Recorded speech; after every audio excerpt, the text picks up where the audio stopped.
Part. The pain started as a dull throb behind my eyes, the kind that promised to blossom into a full migraine if I didn't sit down soon. But sitting wasn't an option. Not when the lunch rush at Harborview Medical Center's staff cafeteria was in full swing, and certainly not when my shift supervisor, Patricia Chen, was watching me like a hawk watches a particularly clumsy mouse. My hands moved automatically, arranging silverware on trays, wiping down surfaces that were already clean, trying to look busy and competent, and not at all like a woman who was 6 months pregnant and trying desperately to hide it. The loose-fitting uniform helped, navy blue scrubs that hung shapeless over my body, disguising the swell of my belly that seemed to grow more prominent every day. The air in the cafeteria was thick with competing smells, industrial cleaner sharp and chemical, the greasy promise of French fries from the hot food line, coffee, bitter and burnt, that had been sitting in the pot too long. The combination made my stomach roll, but I swallowed hard against the nausea, blinking away the black spots that danced at the edges of my vision. I was so tired in my bones, in my blood. The kind of exhaustion that sleep couldn't touch because it came from fear, from constant vigilance, from the weight of carrying a secret that grew heavier with each passing day. "Megan!" Patricia's voice cut through my haze. "VIP room. Doctor, Castellano's guest needs service." The name meant nothing to me. Doctors came through here all the time, brilliant surgeons with god complexes, and wealthy patients who expected 5-star treatment in a hospital cafeteria. I grabbed a tray, my movements practiced, efficient. 6 months of working here had taught me to be invisible, to blend into the background like wallpaper. Invisibility was safety. The VIP room was tucked away in the corner, separated from the chaos of the main cafeteria by frosted glass doors. It was where the hospital's biggest donors and most important patients took their meals, a space of relative quiet and comfort. I'd only been in there twice before, both times nervous about making a mistake that might cost me this job I desperately needed. I balanced the tray carefully, using my hip to push open the door. The room was elegant in a sterile way. Small tables with actual tablecloths, proper plates instead of disposable ones. Classical music played softly from hidden speakers, probably Vivaldi or Bach, something that sounded expensive and refined. There were 3 men in the room. 2 of them sat at the table nearest the window, dressed in suits that probably cost more than 6 months of my salary. They barely glanced at me as I entered, deep in conversation about surgical techniques and recovery times. Doctors, then, or administrators. People accustomed to being served. The 3rd man stood with his back to me, looking out the window at the gray November sky. The storm that had been threatening all morning was finally breaking, rain beginning to streak the glass. He wore black, a sweater that fit him like a second skin, emphasizing broad shoulders and a lean, powerful frame. His dark hair was slightly too long, touching the collar of his sweater in a way that suggested he had more important things to worry about than haircuts. Something about his posture made me pause. The absolute stillness of him. The way he held himself like a coiled spring, relaxed but ready. Dangerous. "Coffee?" one of the seated doctors said without looking up, already dismissing me. "And tell Patricia we'll need lunch menus in 20 minutes. "Of course." My voice came out steady despite the tremor in my hands. I set down the tray, began arranging cups and saucers with movements that were almost meditative. Don't think. Don't feel. Just work. Megan Harper. The voice from the window stopped my heart. It was smooth, cultured, with just a hint of an accent that I couldn't quite place. Italian, maybe, though it had been softened by years of American education. But it was the recognition in it that froze me, the way he said my name like he was tasting a memory. I looked up slowly, already knowing what I would see but praying I was wrong. Marco Valentini stood 3 feet away from me, and the world tilted sideways. He looked exactly the same. Older, maybe, with fine lines at the corners of his dark eyes that hadn't been there 2 years ago. His jaw was sharper, his frame leaner, as if something had burned away everything soft and left only steel. But it was him. The man I'd fled from in the middle of the night without explanation. The man whose baby was growing inside me at this very moment. His eyes met mine, and I saw everything in that gaze. Recognition, surprise, and something else. Something darker, and infinitely more dangerous. Possession. "Hello, Bella," he said softly. "It's been a long time." The cup I was holding slipped from my numb fingers, shattering against the tile floor with a sound like a gunshot. Coffee spread in a dark pool around my feet, steaming and bitter. "I'm sorry," I gasped, dropping to my knees automatically, reaching for the broken pieces with shaking hands. "I'm so sorry. I'll clean it up. Don't." His hand on my shoulder stopped me, strong fingers pressing through the thin fabric of my scrubs. "Leave it." I couldn't look at him, couldn't breathe. My mind was racing, calculating distances, exits, possibilities. The door was 12 feet away. I'd have to get past Marco and the 2 other men. Even if I made it to the hallway, where would I go? This was my workplace. He knew exactly where to find me. "Gentlemen," Marco addressed the other men without taking his eyes off me, "if you'll excuse us. Dr. Castellano, we can continue our discussion later. This is an old friend, and we have catching up to do." Friend. The word was almost funny, given how thoroughly I'd destroyed any friendship we might have had when I disappeared. The doctors exchanged glances, clearly reading the tension in the room even if they didn't understand it. They left without argument, probably assuming this was some lover's quarrel that didn't concern them. The door clicked shut behind them with a finality that made my chest tighten. "Look at me, Megan." I stood slowly, pressing my back against the wall as if the solid surface might protect me. Marco stood between me and the door, his posture relaxed but his eyes sharp, missing nothing. He looked at me the way a jeweler might look at a gem under a magnifier, cataloging every detail. His gaze traveled from my face down, taking in the shapeless scrubs, the name tag pinned crookedly to my chest, the worn athletic shoes I'd bought secondhand because they were comfortable enough for 12-hour shifts. When his eyes landed on the slight swell of my stomach that the loose fabric couldn't quite hide, something flickered across his face. "You're pregnant." It wasn't a question. I swallowed hard. "I have to get back to work." "How far along?" "Mr. Valentini." "Marco," he corrected, taking a step closer. "You used to call me Marco, remember? When you were in my bed, wearing my ring, planning our wedding." The memory was a knife between my ribs. I had worn his ring, a massive emerald surrounded by diamonds that had felt heavy on my finger. I'd slept in his bed, in his penthouse overlooking Boston Harbor. I'd loved him with the desperate intensity of a 24-year-old who didn't understand that love and danger were sometimes the same thing. That was a different life, I managed. A different person. Was it? He was closer now, close enough that I could smell his cologne, cedar, and spice, devastatingly familiar. Or were you always planning to run? Was any of it real, Megan? Or was I just a convenient stepping stone to something better? The accusation stung, because it was so far from the truth. I'd loved him. God help me. I'd loved him so much it had terrified me. Loved him enough to ignore all the warning signs that should have sent me running much earlier than I did. I had to leave, I said quietly. Had to, or wanted to. Marco, please. Answer the question.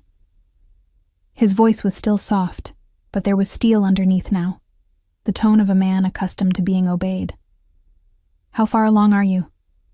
My silence was answer enough. I watched as he did the math, counting backward 6 months from my visible pregnancy. Understanding dawned in his eyes, followed quickly by something I couldn't identify. Anger? Hurt? Triumph? It's mine, he breathed. Jesus Christ, Megan. You've been carrying my child and you didn't tell me? I didn't want this life for them, I whispered. I didn't want them growing up in your world. My world. He laughed, a harsh sound without humor. And what's your world, Bella? This? He gestured at the cafeteria beyond the glass walls, at my minimum wage job and thrift store shoes.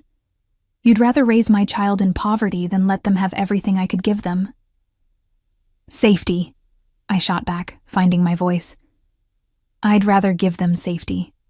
Something you can't guarantee no matter how much money you have. For a long moment, we stared at each other across the broken coffee cup in years of silence. The storm outside intensified, rain hammering against the windows, thunder rumbling in the distance like artillery fire. Patricia is waiting for me, I said finally. I'll lose my job if I don't get back. No, Marco said calmly, pulling out his phone. You won't. I watched in horror as he typed something quickly, then pocketed the device. 30 seconds later, my own phone buzzed in my pocket. Against my better judgment, I pulled it out. A text from Patricia. Take the rest of the day off. Paid. Dr. Castellano's orders. What did you do? I demanded. Dr. Antonio Castellano is my cousin, Marco explained. He's also the chief of surgery and happens to sit on the hospital's board of directors. You're his guest now, which means you're under my protection whether you like it or not. Protection. The word that had once meant safety now sounded like a cage door slamming shut. I don't want your protection. That's unfortunate, he said, because you're going to get it anyway. We have a lot to discuss, Megan, starting with why you ran and ending with what happens next. There is no next, I said desperately. Marco, whatever we had, it's over. It's been over for 2 years. He smiled then, a slow, dangerous curve of his lips that made my stomach drop. Over? Bella, we're just getting started. You're carrying my child, my heir. Do you really think I'll let you disappear again? That I'll let my son or daughter grow up without knowing their father? You don't know it's yours, I tried, one last desperate lie. Don't insult both of us. He closed the remaining distance between us, one hand coming to rest on the wall beside my head, caging me in without touching me. I know your tells, remember? That little crease between your eyebrows when you lie? The way you can't quite meet my eyes. It's mine, and we both know it. I was trapped. Utterly, completely trapped by biology and circumstance and the unbreakable will of a man who never, ever let go of what he considered his. What do you want? I whispered. His free hand came up to cup my face, thumb stroking across my cheekbone with devastating gentleness. Everything, he said simply. I want everything, Megan, and I'm going to get it. The storm outside raged on, but inside this quiet room a different kind of tempest was just beginning. The rain hadn't stopped by the time Marco led me out of the hospital. If anything, it had intensified, sheets of water cascading from a sky the color of bruised steel. He held an umbrella over both of us, his hand resting possessively on the small of my back, guiding me toward a black Mercedes idling at the curb. The driver stood beside the rear door, holding it open with military precision, his face expressionless as he watched us approach. I can't just leave, I protested weakly, even as I allowed myself to be ushered toward the car. I have things to do. Groceries. Bills. All taken care of, Marco said smoothly, helping me into the vehicle with a gentleness that felt at odds with the iron determination in his voice. We're going to my house. We need to talk properly. Somewhere private. Somewhere private. The words sent a chill through me that had nothing to do with the November cold. I remembered his house, or rather, his fortress. The penthouse I'd fled from had been impressive, but I'd heard through the grapevine before I cut all ties that he'd moved. Upgraded, they said, to something even more isolated and secure. The car pulled smoothly into traffic, windshield wipers beating a steady rhythm against the deluge. Marco sat beside me, not quite touching but close enough that I could feel the heat radiating from his body. He made a few calls on his phone, speaking in rapid Italian that I couldn't follow. His tone clipped and authoritative, giving orders clearly, making arrangements for an inconvenience, a problem that needed managing. Me. I was the problem. "Where are we going?" I asked when he finally pocketed the phone. "My home. It's about 40 minutes north of the city." He studied me, those dark eyes cataloging every detail of my appearance. "When did you last eat?" The question surprised me. "I had breakfast." "What did you eat?" "Toast. Some fruit." His jaw tightened. "You're eating for two now, Megan. You need more than toast." "I'm aware of how pregnancy works, Marco." "Are you?" His voice took on a sharp edge. "Because from where I'm sitting, you're working 12-hour shifts on your feet, hiding your condition from your employer, and living in what I can only assume is a shoebox apartment in one of the worst neighborhoods in Boston. That doesn't suggest someone who's taking proper care of themselves or my child." "Your child?" I turned to face him fully, anger finally breaking through the shock and fear. "You've known about this baby for all of 20 minutes, and suddenly you're an expert on what I need? You don't know anything about my life, Marco. Then enlighten me." He settled back against the leather seat, arms crossed, watching me with that unnerving intensity. "Tell me about these past 2 years. Where you've been, what you've been doing, why you thought it was acceptable to keep my child a secret from me." The words caught in my throat. How could I explain? How could I make him understand that leaving him had been the hardest thing I'd ever done? That every day since had been a battle between missing him and knowing I'd made the right choice. "I couldn't stay," I said finally. "Not after I found out what you really did, who you really were." "And who am I, Megan?"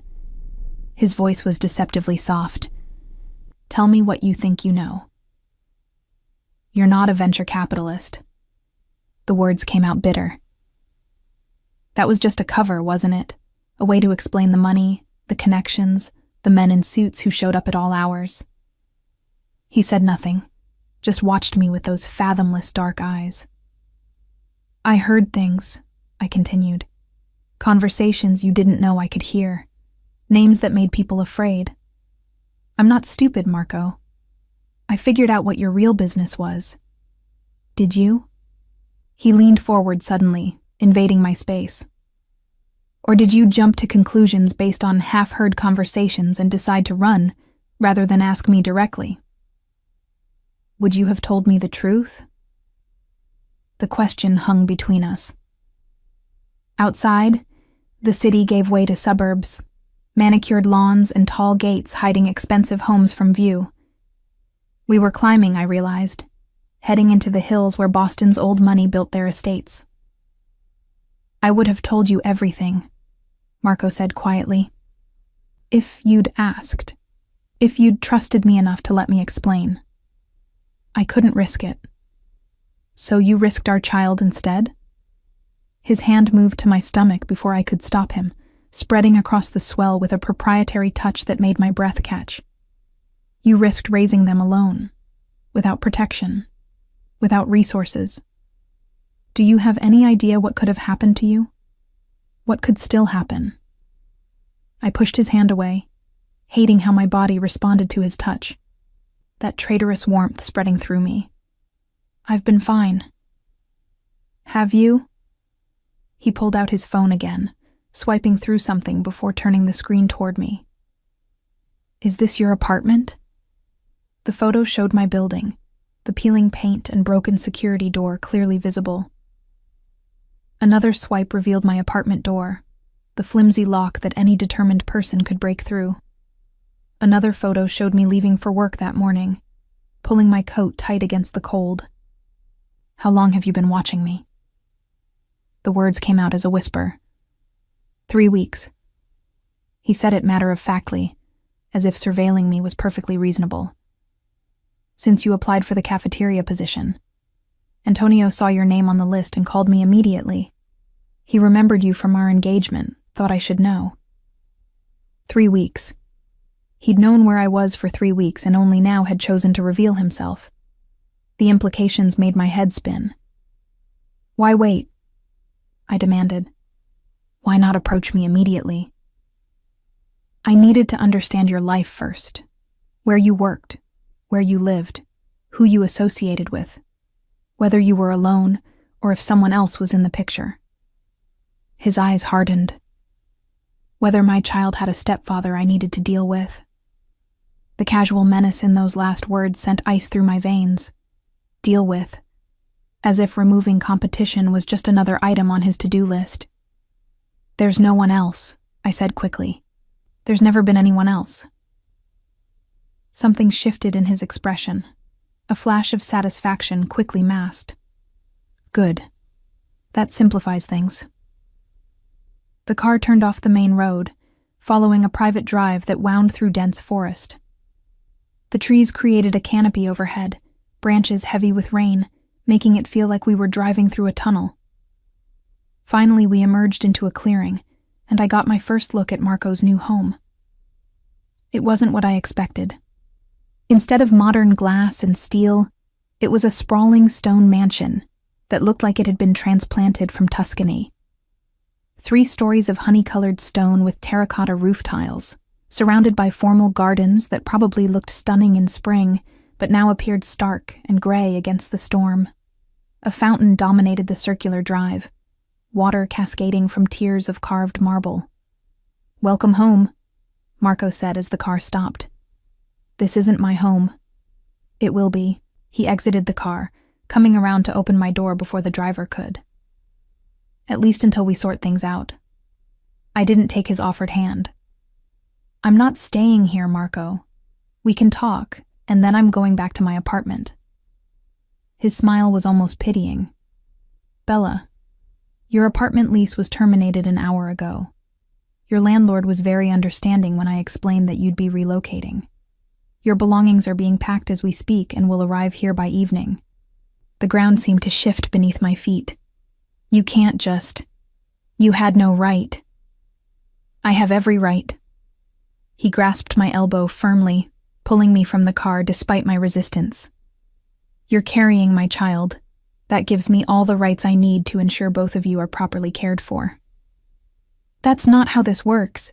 You can't just kidnap me and..." "Kidnap?"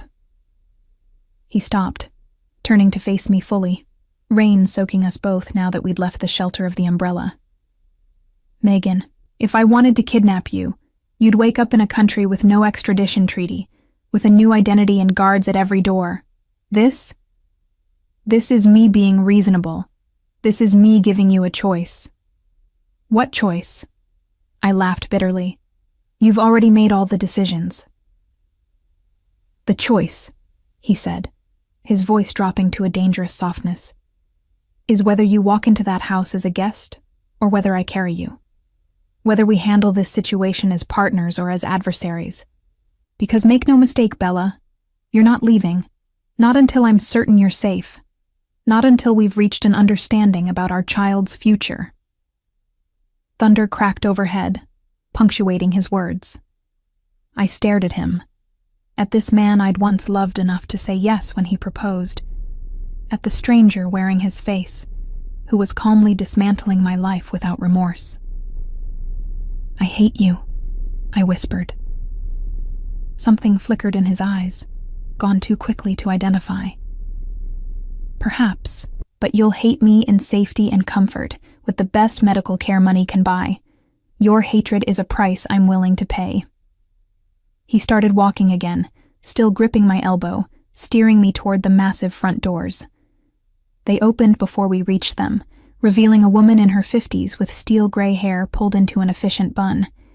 She wore a simple black dress and the kind of expression that suggested she'd seen everything and been impressed by none of it. "Mrs. Chen," Marco addressed her, "this is Megan Harper. She'll be staying with us indefinitely. Please prepare the blue suite for her, and have Dr. Morrison come for an examination this evening." "Of course, Mr. Valentini." The woman's gaze swept over me, assessing and cataloging. "Welcome, Miss Harper. I'm the house manager. If you need anything, you need only ask." I nodded numbly, too overwhelmed to form words. Marco led me inside, through an entrance hall that belonged in a museum. Marble floors, a sweeping staircase, oil paintings in gilded frames. The kind of wealth that didn't need to announce itself because it was so obviously, undeniably present. "You must be exhausted," Marco said, his tone gentling slightly. "Mrs. Chen will show you to your room. Rest, shower, whatever you need. We'll talk more after dinner." "I'm not hungry. Nevertheless, you'll eat." It wasn't a request. 7 o'clock in the dining room. Don't make me send someone to fetch you. Megan. With that, he turned and walked away, his footsteps echoing on the marble floor. I watched him disappear down a corridor, feeling the walls of my cage solidifying around me with every passing second. "This way, Miss Harper." Mrs. Chen's voice was surprisingly kind. "The blue suite has a lovely view of the gardens. I think you'll find it comfortable." I followed her up the sweeping staircase, my hand trailing on the smooth banister, my mind racing with thoughts of escape that felt increasingly futile. Marco had been planning this. 3 weeks of surveillance, of preparation, of arranging all the pieces on the board before making his move. And I'd walked right into his trap, never suspecting that the simple job at the hospital cafeteria was anything more than what it appeared to be. The blue suite was beautiful in an impersonal way, all silk wallpaper and antique furniture, a massive 4-poster bed that could sleep 4 people comfortably. French doors opened onto a balcony overlooking the rain-soaked gardens, and beyond them, the dense forest that isolated this estate from the rest of the world. "There are clothes in the closet," Mrs. Chen informed me. "Mr. Valentini had your sizes sent over this morning. If anything doesn't fit, let me know and we'll have it adjusted. Dr. Morrison will be here at 6. She's an excellent obstetrician, very discreet." Of course, Marco had already arranged for a doctor. He'd probably had my medical records pulled, knew exactly how far along I was, what tests I'd had, what vitamins I was taking. The thought of him having access to such intimate details made my skin crawl. "Is there anything else you need?" Mrs. Chen asked. "My freedom," I said flatly. She had the grace to look sympathetic. "I'm afraid that's beyond my authority to grant. But if you need anything else, anything at all, please use the intercom." She gestured to a panel on the wall. "Someone will respond immediately." When she left, I locked the door behind her, knowing it was futile. If Marco wanted in, a locked door wouldn't stop him. Still, the small act of defiance made me feel marginally less powerless. I moved to the French doors, pressing my forehead against the cool glass, watching the rain fall. Somewhere out there was my old life, my tiny apartment with its leaky faucet and noisy neighbors. My job that barely paid enough to cover rent and groceries. My carefully maintained anonymity that had shattered the moment Marco Valentini walked back into my world. My hand moved to my stomach, feeling the slight movement beneath my palm. The baby was active today, probably reacting to my stress. "I'm sorry," I whispered to the tiny life inside me. "I tried to keep us safe. I tried so hard." But safe was a luxury I no longer had. Marco had found us, and now the only question was what price we'd pay for my 2 years of freedom. The doctor came and went, her examination thorough, but mercifully brief. Dr. Morrison was a woman in her early 40s, with kind eyes and steady hands, the sort of person who inspired confidence through competence rather than charm. She pronounced both me and the baby healthy, wrote out prescriptions for prenatal vitamins that were apparently superior to the drugstore brand I'd been taking, and promised to return for weekly checkups. "Mr. Valentini is very concerned about your well-being," she said as she packed up her equipment. He's arranged for you to have access to the best prenatal care available. You're very fortunate. Fortunate. The word tasted like ash in my mouth. After she left, I stood in the shower for what felt like hours, letting water as hot as I could stand cascade over me, trying to wash away the feeling of being trapped. The bathroom was obscenely luxurious, all marble and gold fixtures, with a shower that had more settings than my car back when I'd owned a car. There were expensive toiletries lined up on the counter, brands I recognized from magazine advertisements but had never been able to afford.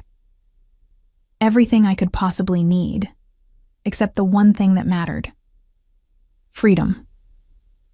When I finally emerged, wrapped in a robe that was probably worth more than a month's rent at my old apartment, I found that someone had been in the room. A tray sat on the small table by the window, covered dishes releasing tendrils of steam that smelled heartbreakingly good. My stomach growled despite my determination not to accept anything from Marco. I lifted the covers to find perfectly grilled salmon, roasted vegetables, fresh bread, and a small bowl of fruit. A glass of milk sat beside it, and a handwritten note on expensive cardstock. Eat. For the baby, if not for yourself. M. I hated that he was right. I hated that my body didn't care about my principles, that the baby needed nutrition regardless of how I felt about its father's methods. I sat and ate everything on the tray, each bite a small surrender. At precisely 7 o'clock, there was a soft knock on my door. Miss Harper, Mrs. Chen's voice came through the wood. Mr. Valentini is waiting for you in the dining room. I'd dressed in the clothes that had mysteriously appeared in the closet, soft cashmere and silk that fit perfectly, expensive fabrics that felt like a uniform of compliance. Looking at myself in the mirror, I barely recognized the woman staring back. She looked like someone who belonged here, in this world of wealth and privilege. That was the most dangerous illusion of all. The dining room was smaller than I'd expected, intimate rather than grand, with a table that could seat 12, but was set for only 2.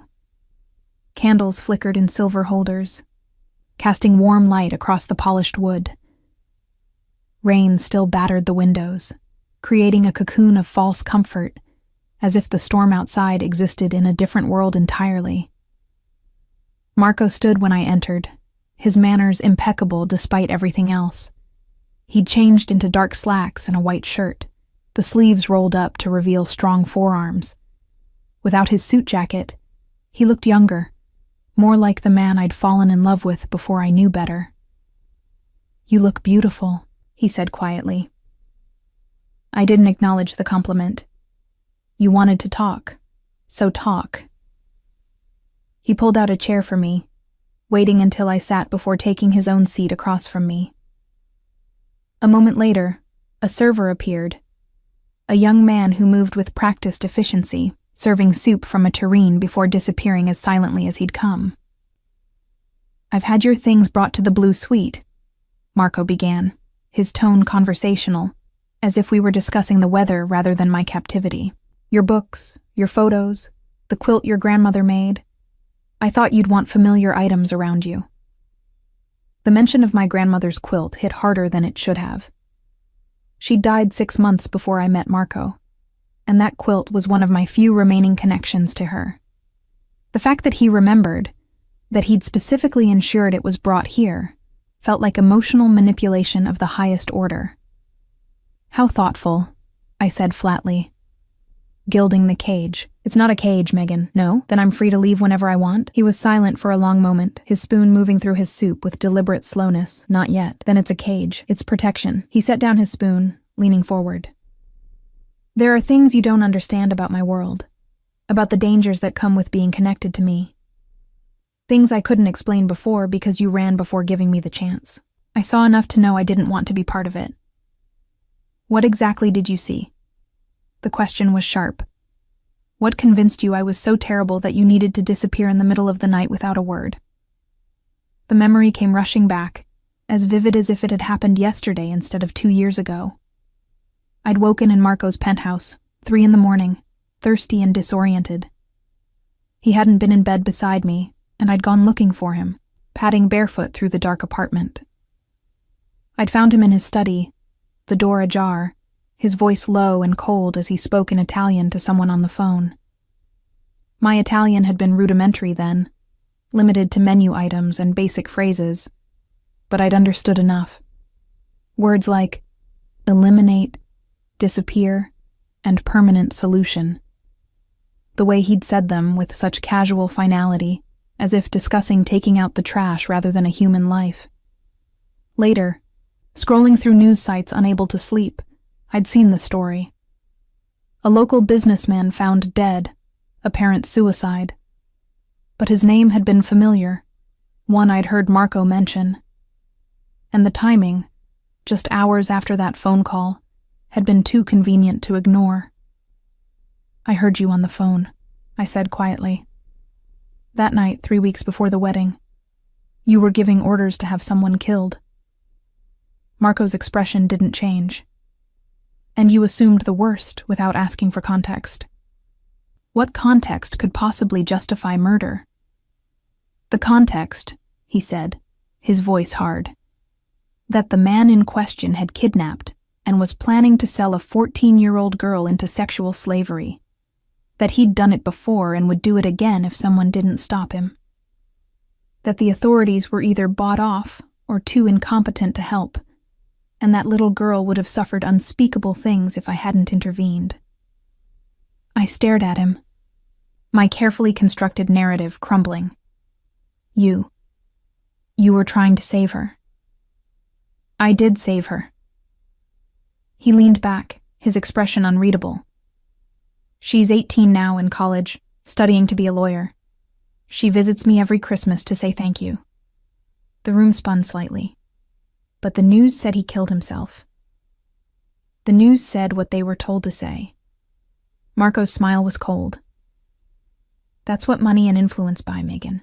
The ability to make sure justice happens even when the system fails. That man deserved to die for what he did, for what he planned to do. I don't regret giving that order, and I'd do it again in a heartbeat." "So you're a vigilante?" My voice came out smaller than I intended. "That's what you do? Kill people who you think deserve it?" "Sometimes." He said it so calmly, as if admitting to multiple murders was no different than admitting to speeding tickets. "When necessary. When there's no other option. But that's not all I do. Not even most of what I do." He stood, moving to the sideboard where a laptop sat. He opened it, typed something, then turned it to face me. The screen showed a hospital, brand new and gleaming, with a sign in front. "Valentini Children's Medical Center." "I build hospitals," he said. "Specifically, hospitals that treat children regardless of their family's ability to pay. This one opened in South Boston 3 months ago. We've treated over 500 kids so far." He clicked to another image, a scholarship program, then another, a rehab facility, a women's shelter, each project bearing the Valentini name, each one representing millions of dollars in funding.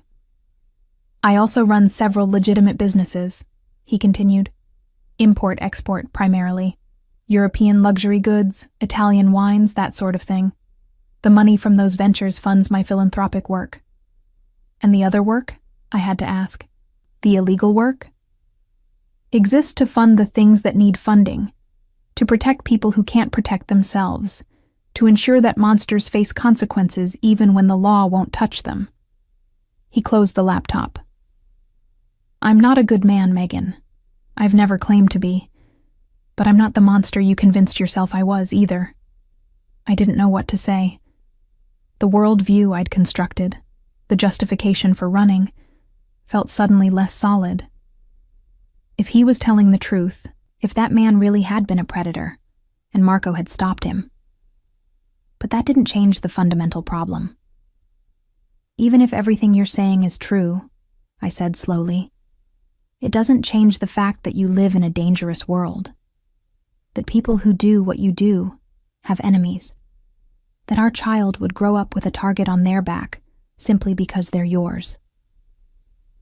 "Our child," he corrected. And yes, there are risks. I won't lie to you about that. But there are risks everywhere, Megan. You've been living in one of the worst neighborhoods in Boston, working yourself to exhaustion, one medical emergency away from financial ruin. Is that safety? It's honest, I protested. It's normal. It's poverty. The words were harsh. It's struggling and suffering unnecessarily because of pride or principle or whatever convinced you that running was better than staying. Our child deserves better than that. They deserve the best education, the best opportunities, the best of everything. And I can provide that.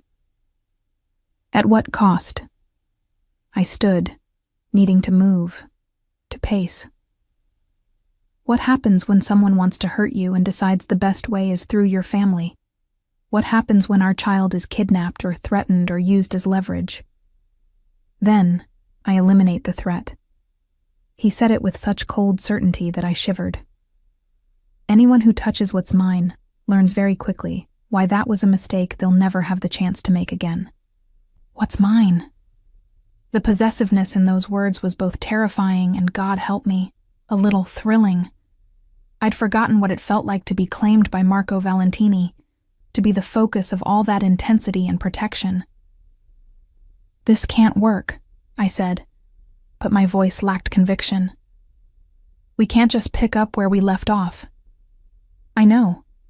He moved closer, stopping just inches away. Too much has happened. Too much trust was broken on both sides. But that doesn't change certain facts. You're carrying my child. You have no job, no home, no resources beyond what I provide. And whether you want to admit it or not, you're safer here than anywhere else. So what? I'm supposed to just accept being your prisoner? Not my prisoner. His hand came up to cup my face, thumb stroking across my cheekbone. My partner, the mother of my child. Eventually, if we can rebuild what we had, my wife. I jerked away from his touch. You think I'd marry you after this? I think, he said quietly, that you never stopped loving me any more than I stopped loving you. I think you're terrified and angry and confused. But underneath all of that, you remember what we had, what we could have again. The worst part was that he was right. Standing this close to him, breathing in his scent, feeling the warmth of his body, I remembered everything. The way he'd made me laugh, the way he'd touched me, like I was something precious and breakable, the way he'd looked at me when he proposed, like I was the answer to every question he'd ever asked. Love isn't enough, I whispered, not when the foundation is built on secrets and lies. Then we'll build a new foundation. His other hand moved to my stomach, spreading across the swell of our child. One based on honesty. You can ask me anything, Megan. Any question about my business, my past, my present. I'll tell you the truth, even if it's ugly. All I ask is that you give us a chance. And if I say no? If I insist on leaving? His jaw tightened. Then I'll make sure you have everything you need. An apartment in a safe neighborhood, a car, a bank account with enough money to live comfortably. I'll have people watching you 24/7 to ensure you're protected, but you'll have your freedom. It sounded reasonable until I thought about what it really meant. People watching me, reporting back to you, controlling where I go and what I do. Keeping you alive, he corrected, making sure that when you inevitably realize you're safer with me than without me, you're still in one piece to come home. This isn't my home. Not yet, he agreed, but it could be. Give it a week, Megan. 7 days.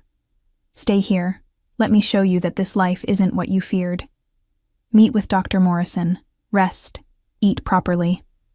Let yourself be taken care of for once instead of struggling alone. And after a week? After a week, if you still want to leave, I'll arrange everything. New apartment, security, financial support. You'll have your freedom, and I'll have visiting rights with my child once they're born. We'll be civilized co-parents instead of partners. It was a better offer than I'd expected, certainly better than the outright captivity I'd feared. But there was a catch. There was always a catch with Marco. "What happens during this week?" I asked suspiciously. "What's the price for this generous offer?" "No price, just time together. Meals, conversations, getting to know each other again. You're carrying my child, Megan. Regardless of what happens between us, we need to learn to coexist." The server reappeared, clearing away our soup bowls and replacing them with the main course. Herb-crusted lamb, roasted potatoes, asparagus that looked like it had been harvested that morning. The interruption gave me time to think, to weigh my options. 1 week. 7 days of safety and comfort, and probably subtle manipulation designed to make me want to stay. But also 7 days to rest, to eat properly, to see a good doctor and make sure the baby was truly healthy. 7 days to figure out if Marco was telling the truth about his business, about his motivations, about what he wanted from me. 1 week, I said finally. But I want the truth, Marco. About everything. Your business, your enemies, what you really do when you're not building hospitals and funding scholarships. "You'll have it," he promised. "All of it. The good, the bad, and the ugly."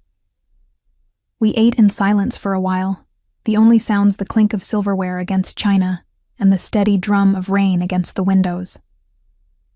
I snuck glances at him, trying to reconcile the man I'd loved with the man sitting across from me now.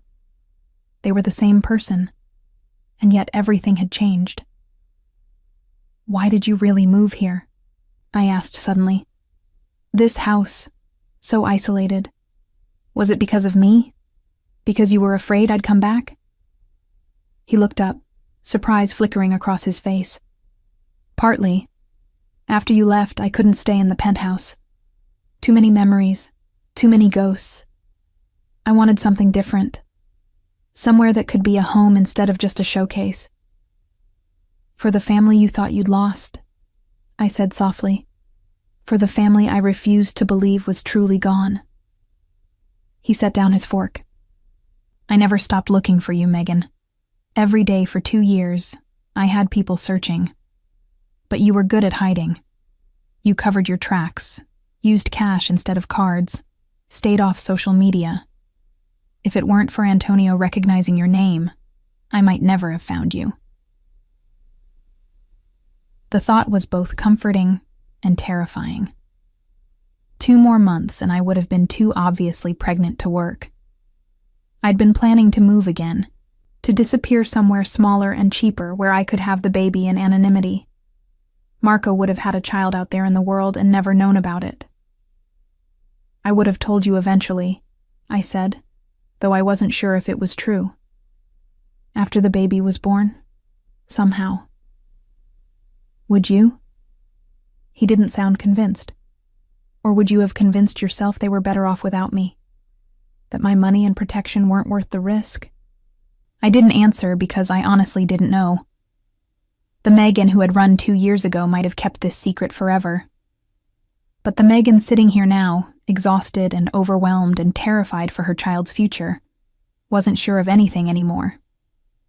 1 week, I repeated. "And then we'll see." 1 week, Marco agreed, raising his wine glass in a toast. To new beginnings and second chances. I lifted my glass of milk, feeling ridiculous. To survival, his smile was small and sad. "I'll take what I can get." The first 3 days passed in a strange limbo. I woke each morning in the impossibly soft bed, sunlight streaming through the French doors, and for a moment I'd forget where I was. Then reality would crash back, and with it the complicated tangle of emotions that came with being Marco Valentini's reluctant houseguest. He was true to his word about honesty. Each evening we'd share dinner, and he'd answer my questions with a directness that was almost brutal. Yes, he'd killed people, though not as many as I probably imagined. Yes, His import business was legitimate, but it also provided convenient cover for moving things that weren't strictly legal. Yes, he had enemies, powerful ones, but they feared him more than he feared them.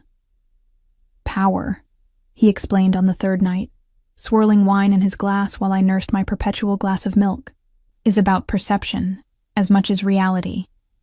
People believe I'm untouchable, so they don't try to touch me. The few who have tried learned very quickly why that was a mistake. What happened to them? I had to ask.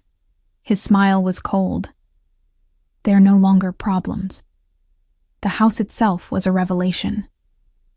During the day, when Marco disappeared into his office for hours-long conference calls in Italian and English and sometimes Russian, I explored. The library held thousands of books, many of them first editions. The conservatory housed orchids that probably cost more than cars. There was a gym that would make a professional athlete weep with envy, a wine cellar that descended 3 levels underground, and a panic room disguised as a closet that could withstand almost anything short of a nuclear blast. Mrs. Chen became my unexpected ally. She'd been with Marco for 5 years, she told me, since he'd moved from the penthouse. She'd watched him grieve my disappearance, seen him withdraw into himself, become harder and more ruthless. "You're good for him," she said on the 4th morning, bringing me tea and pastries in the sunroom. "He's been different since you arrived. Softer." "He kidnapped me," I pointed out. "He protected you," she corrected gently. "There's a difference, even if you can't see it yet."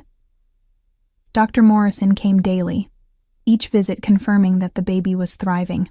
She was a chatty woman once you got past her professional demeanor, and eventually I learned that Marco had hired her away from one of Boston's most prestigious hospitals, with an offer she couldn't refuse. "He wants the best for you," she said, securing the blood pressure cuff around my arm. "I've worked with wealthy families for years, but I've never seen someone so committed to ensuring every detail is perfect." "He's always been a perfectionist," I murmured, watching the numbers climb on the monitor. "It's more than that." Dr. Morrison removed the cuff, making notes on her tablet. "He's terrified something will go wrong. He calls me every night after I leave, asking for updates, wanting reassurance. For a man who projects such control, he's remarkably vulnerable when it comes to you and this baby." The word stayed with me long after she left. Vulnerable. It wasn't a word I'd ever have associated with Marco Valentini, yet I'd seen glimpses of it. The way his hand shook slightly when he first touched my stomach. The way he watched me when he thought I wasn't looking, as if afraid I'd disappear like smoke. On the 5th day, everything changed. I woke to shouting. Male voices, urgent and angry, somewhere in the house below. I grabbed the robe that had become my uniform, padding quickly to my door and pressing my ear against it. The words were in Italian, too fast and furious for me to understand, but the tone was unmistakable. Something was wrong. My phone buzzed on the nightstand. A text from an unknown number. "Stay in your room. Lock the door. Marco." My heart hammered against my ribs. I locked the door with shaking hands, then moved to the French doors, checking that they were secured as well. Outside, the early morning sun painted the gardens in soft gold, birds singing in the trees. Everything looked peaceful, normal. The contrast with the chaos I could hear inside was jarring. 20 minutes passed. 30. The shouting stopped, replaced by ominous silence. I paced the room, one hand on my stomach, whispering reassurances to the baby even as panic clawed at my throat. This was what I'd feared, what I'd run from 2 years ago. The violence, the danger, the reality of Marco's world crashing through the carefully maintained facade of normalcy. The knock on my door made me jump. "Megan, it's me. Open the door." Marco's voice, but strained, tight with something I couldn't identify. I unlocked the door with trembling fingers, pulling it open to find him standing there looking more disheveled than I'd ever seen him. His shirt was partially untucked, a button missing. There was a cut on his cheekbone, blood dried in a thin line. What happened? I reached for his face instinctively, forgetting in that moment that I was supposed to hate him, that I was his prisoner rather than his partner. He caught my hand, pressing it against his cheek, his eyes closing briefly. A problem. It's handled now. Are you hurt? Should I call Dr. Morrison? I'm fine. It's barely a scratch. He opened his eyes, studying my face. I need you to come with me. There's something you need to see. Marco, please.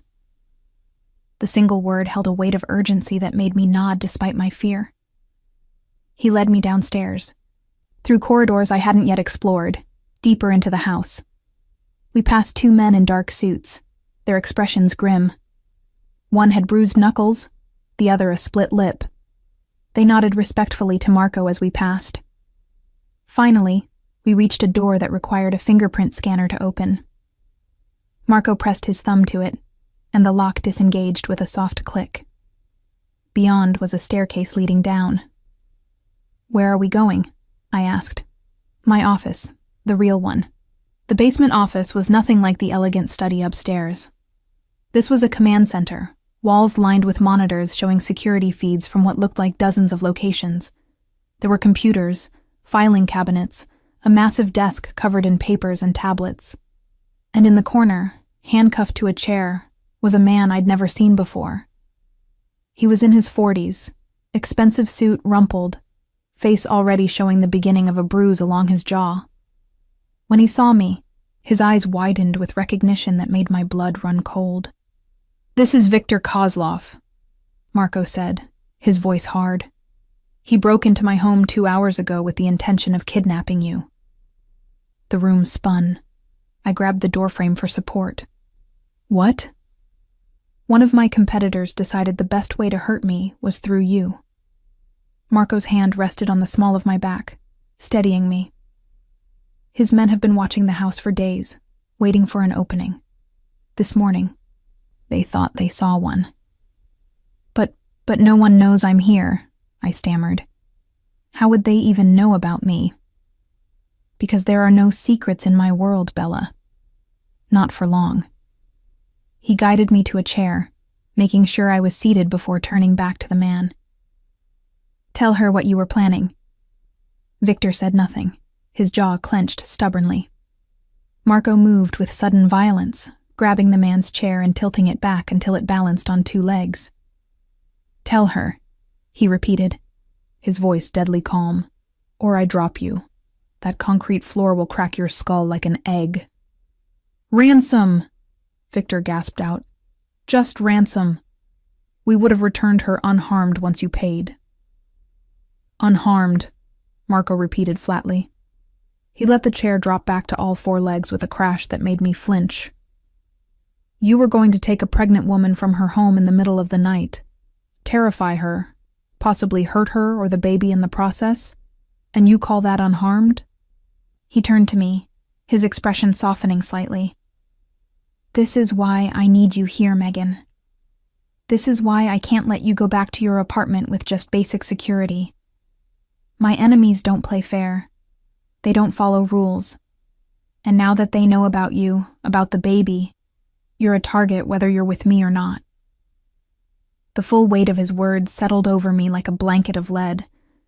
I'd thought running would keep me safe, keep my child safe, but I'd only succeeded in making us more vulnerable. At least here, surrounded by security and guards and Marco's resources, we stood a chance. What are you going to do with him? I asked, nodding toward Victor. That depends. Marco pulled out his phone, showing me the screen. It displayed a photo of a woman and 2 children. These are his wife and kids. They're currently in protective custody, also known as being held in a very comfortable hotel suite until we resolve this situation. Victor's face went white. You said you wouldn't hurt them. You promised. I promised nothing. Marco's voice was ice. But I'm willing to make you a deal. You tell me who sent you, who's financing this operation, and you give me everything you know about their plans. In exchange, your family goes free, and you get to spend the next 20 years in a federal prison instead of a shallow grave." "You can't guarantee federal prison," Victor protested. "You're not law enforcement." Marco's smile was terrifying. "I have the next best thing. Prosecutors who owe me favors. Judges who appreciate the charitable donations I make to their campaigns. You'd be amazed what cooperation can buy in the legal system." He turned back to me. "I want you to understand something, Megan. This man broke into our home with the intention of harming you and our child. In my world, there's only one acceptable response to that. But because you're here, because I'm trying to be the man you need me to be, I'm offering him a choice. Prison or death. Which would you prefer I give him?" It was a test, I realized. He wanted to see if I'd embrace his methods or recoil from them. If I could accept the violence that came with being part of his life. I looked at Victor, at his terrified face, and felt nothing but cold fury. This man had been willing to hurt my baby, to use me as a pawn in some power game I didn't understand. Whatever mercy I might have felt for him evaporated in the face of that reality. "Prison," I said finally. "But only if he tells you everything. If he holds back, if he lies, then you do whatever you need to do to keep us safe." Marco's eyes flashed with something that might have been approval or relief. He turned back to Victor. "You heard the lady. Start talking." Over the next hour, Victor talked. Names, dates, locations. A rival family out of New York who'd been trying to move into Marco's territory for years. They'd seen my presence at the hospital as a weakness to exploit, proof that Marco Valentini, the untouchable, had a vulnerability. "They're planning something bigger," Victor said finally, defeated. "This was just supposed to be reconnaissance, testing your security, seeing how you'd respond. The real move is coming in 2 weeks." "What move?" Marco's voice was dangerously soft. "I don't know. I swear I don't know. I'm too low level for that information. But it's big. Something that's supposed to take you out permanently." After Victor had been taken away by the men in suits, presumably to whatever fate awaited him, Marco and I sat in silence in his underground office. The monitors continued their endless surveillance, dozens of camera angles showing the house, the grounds, the surrounding forest. The world reduced to screens and numbers, and the illusion of control. "I'm sorry you had to see that," Marco said finally. "I wanted to shield you from the uglier parts of my life." "But this is your life," I said. "This is what being with you means. Men breaking into our home, threats and violence and constant danger." "Yes." He didn't try to sugarcoat it. "This is what it means. This is the price of the life I've chosen, the enemies I've made. And now, because of me, it's the price you and our child will pay, too. I should have been angry. Should have used this as proof that I'd been right to run, that this life was impossible. But instead, I felt a strange sense of clarity settling over me. If I leave, I said slowly, thinking it through, I'm still a target. They'll still know about me, about the baby. But I'll be out there without your protection, without your resources. One woman alone trying to stay ahead of professional criminals. Yes, Marco agreed quietly. And if I stay, I have all of this. I gestured at the monitors, the security, the fortress he'd built. I have you and your people and the best chance of keeping our baby safe. Yes. So really, I don't have a choice at all, do I? The words should have been bitter, but they came out strangely relieved. The choice was made the moment you walked into that cafeteria, the moment your enemies learned about me. Marco moved to kneel in front of my chair, his hands covering mine where they rested on my stomach. You always have a choice, Megan. I meant what I said about letting you go. But you're right that being apart doesn't mean being safe. Not anymore. So what do? We fight. His grip tightened. Together, we use every resource I have to eliminate this threat before it touches you or our baby. And then we build something strong enough that no one ever dares to try again. How? He stood, pulling me up with him, his hands on my shoulders. We get married, officially, publicly, in a ceremony that makes headlines. We make it clear to everyone that you're not just the mother of my child, you're my wife.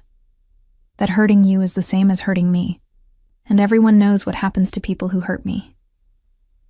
A wedding as a declaration of war, I said softly. A wedding as a declaration of unity, he corrected. A statement that we're stronger together than apart. That anyone who comes for you has to go through both of us. It was insane. We'd barely reconciled, barely begun to rebuild trust. The idea of marrying him now, under these circumstances, should have been absurd. But it also made perfect sense in the twisted logic of his world. When? I asked. 2 weeks. Before their planned move, whatever it is. We'll have the ceremony here, heavily secured. Close family only, people I trust absolutely. And then we'll go on the offensive. Offensive how?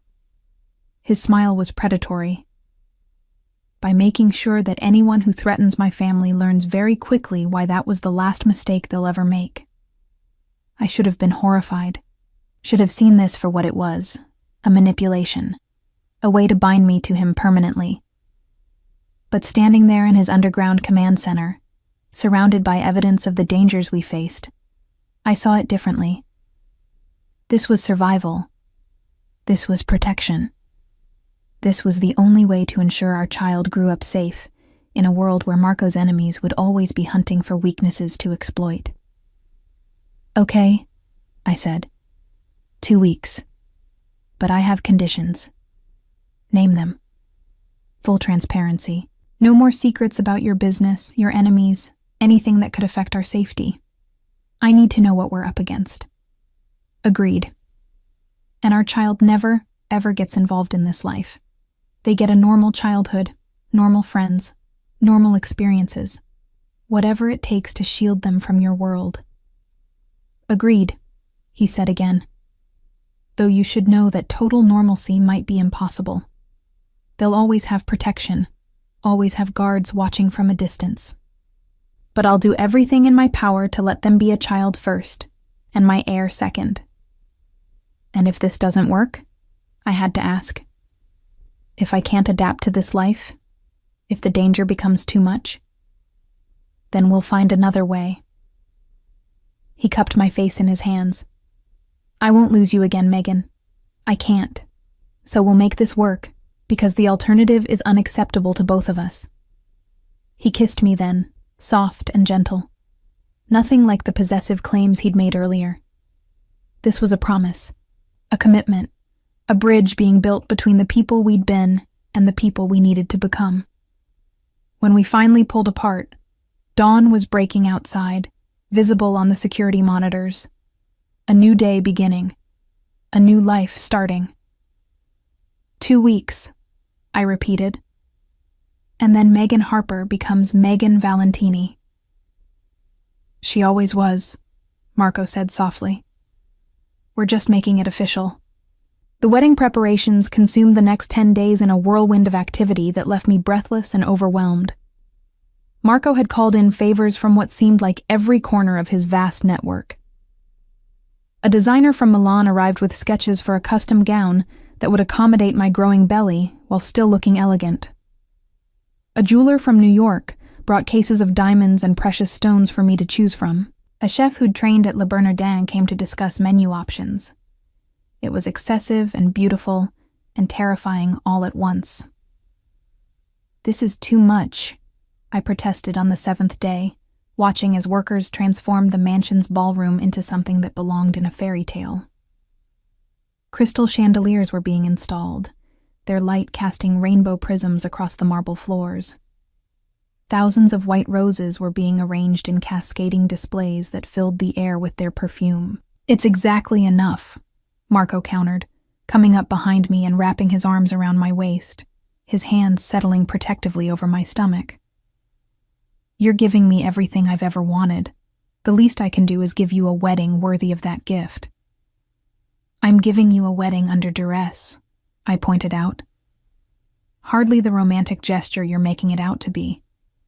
Are you?" He turned me to face him, his dark eyes searching mine. "Is this truly duress, Bella? Or is it something else? Something you're afraid to name because it means admitting you never stopped wanting this?" I looked away, unable to hold his gaze. The truth was complicated. Yes, the circumstances were coercive. Yes, I was marrying him partly out of necessity, because the alternative was leaving myself and our baby vulnerable. But there was also a part of me, growing stronger each day, that remembered why I'd said yes the first time. That recognized coming home when I woke in his arms after falling asleep during our nightly talks. That felt safe for the first time in 2 years, when his security surrounded us like an impenetrable wall. "It doesn't matter what I want," I said finally. "This is about survival." "It can be about both." His thumb traced my jawline. "Survival and desire, safety and love. They're not mutually exclusive, Megan." Before I could respond, Mrs. Chen appeared in the doorway, her expression uncharacteristically urgent. "Mr. Valentini, you have a call. It's about the situation with the Morellis." Marco's entire demeanor changed, the gentle lover disappearing behind the cold mask of the man who commanded empires. "I'll take it in my office. Megan, stay here with Mrs. Chen. Don't go anywhere without security." He was gone before I could ask questions, leaving me with a worried-looking house manager and a ballroom full of workers who were suddenly moving with increased efficiency, as if they could sense the shift in atmosphere. "What's happening?" I asked Mrs. Chen. She hesitated, clearly weighing what to tell me. "The New York family that sent Victor.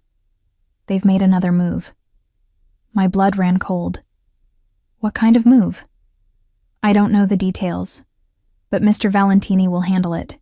He always does." The reassurance did nothing to calm the fear blooming in my chest. I moved to the windows overlooking the gardens, my hand unconsciously moving to my stomach in the protective gesture that had become second nature. The baby kicked, strong and insistent, as if sensing my anxiety. "It's okay," I whispered. "Your father will keep us safe. He promised." But promises meant nothing against bullets or bombs or whatever Marco's enemies might be planning. An hour passed, then 2. I paced the ballroom, ignoring Mrs. Chen's suggestions that I rest, that I eat something, that I try to relax. How could I relax when somewhere in this fortress, Marco was dealing with threats I could only imagine? When he finally returned, his face was carved from stone, his eyes hard with barely contained fury. "We need to talk, privately."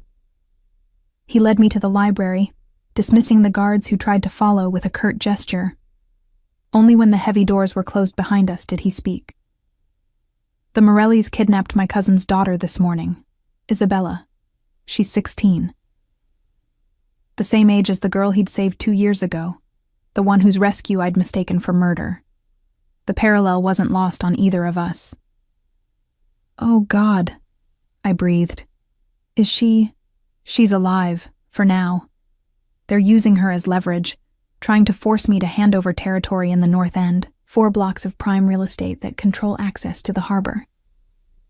He poured himself a drink, scotch that he downed in one swallow.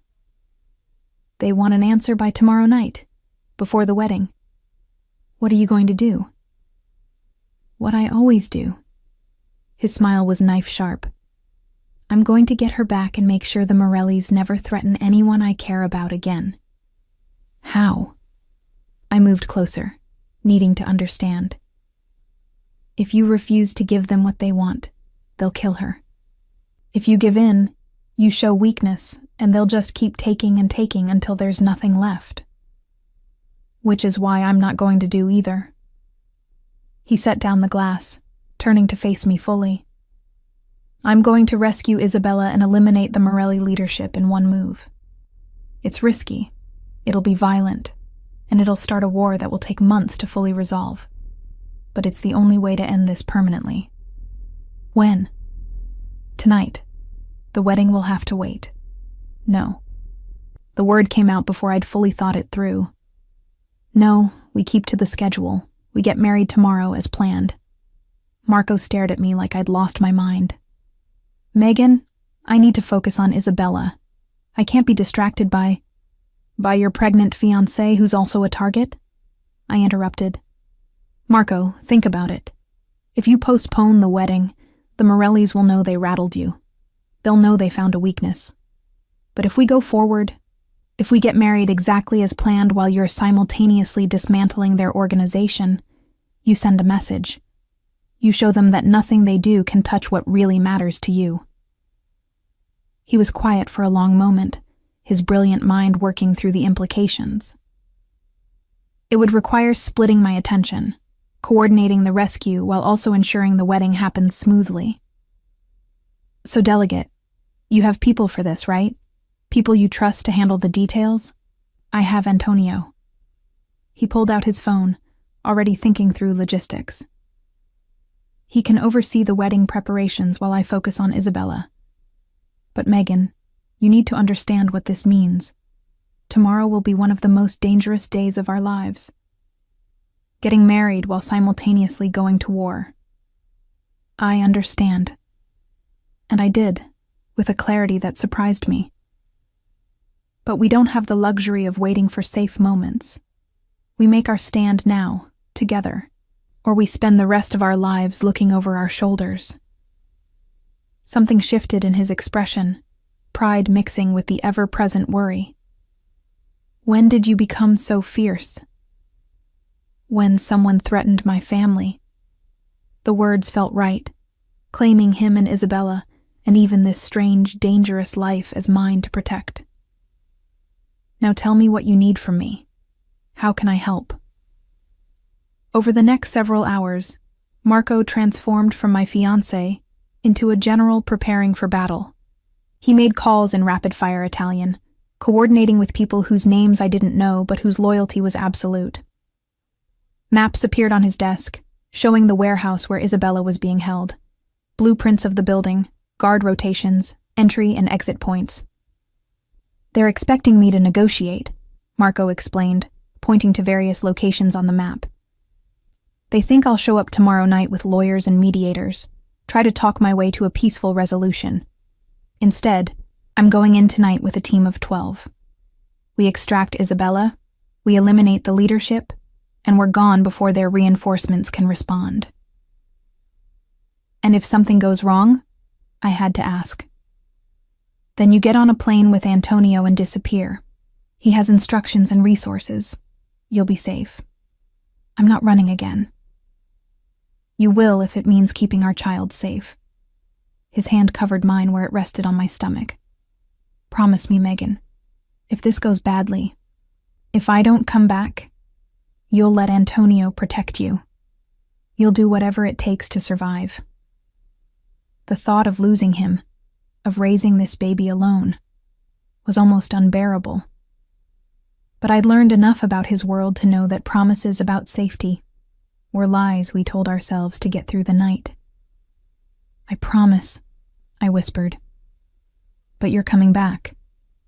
You don't get to propose twice and then die before the wedding. It's terrible etiquette. His laugh was rough but genuine. Terrible etiquette. Only you would worry about etiquette when I'm planning a military-style extraction. Someone has to maintain standards. I tried to keep my tone light, even as fear clawed at my throat. Will you at least try not to get shot? I'd rather not walk down the aisle to a man in a hospital bed. I'll do my best. He pulled me close, his arms solid and warm around me. I love you, Megan Harper. I should have said it more when we were together before. I should have made sure you knew that every decision I made, every risk I took, was to build a world worthy of you. I love you too, I admitted, the words feeling like both a surrender and a victory. Even when I was running, even when I was trying to convince myself I hated you, I loved you. It's why I kept the baby. Why I couldn't bring myself to truly disappear. Some part of me always knew we'd find our way back to each other. We stood like that for a long time, holding each other in the library while outside the sun set and darkness gathered. Tomorrow we'd be married if everything went according to plan. But tonight, Marco Valentini was going to war. He left at midnight, dressed all in black, weapons I tried not to look at too closely strapped to his body. The team met him at the cars, 12 men who moved with military precision. I watched from the window as they drove away, taillights disappearing into the darkness like red eyes winking out. Mrs. Chen found me still standing there an hour later, my forehead pressed against the cold glass. You should rest, she said gently. Dr. Morrison left medication if you need help sleeping. I can't sleep, not until I know he's safe. Then at least sit. Let me bring you tea. She guided me to a chair, her efficiency a comfort in itself. Mr. Valentini has done this many times before. He'll come back. He always does. And Isabella? Her too. He doesn't leave people behind. The tea came, and pastries I couldn't stomach, and blankets that Mrs. Chen tucked around me like I was a child. I dozed fitfully, waking at every sound, my heart hammering each time footsteps approached the door. Dawn was breaking when my phone finally buzzed. A text from Marco. Isabella is safe. Coming home. 3 hours.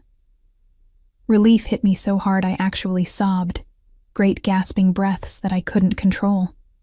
Mrs. Chen held me, making soothing sounds, letting me fall apart, now that the immediate danger had passed.